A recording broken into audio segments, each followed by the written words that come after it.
इतके नालायक माणसं, माणुसकीला काळीमा फासणारी माणसं, मुलीच्या बद्दल छेडछाड करण्याचा प्रयत्न केला. आता त्यांना अटक केलेली आहे, त्यांच्यावर ॲक्शन सुरू होते. मी तर असं माझं मत आहे ते की असा काहीतरी त्यांना शिक्षा झाली पाहिजे की परत तसं करण्याचं धाडसच त्यांचं नाही झालं पाहिजे. पक्का बंदोबस्त करून टाकला पाहिजे, कारण ही विकृती आहे, विकृती.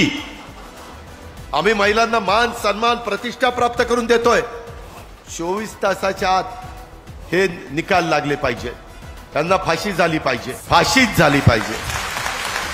सामर्थ्य शक्तीचा राजदंड उचलून गर्जना करी प्रचंड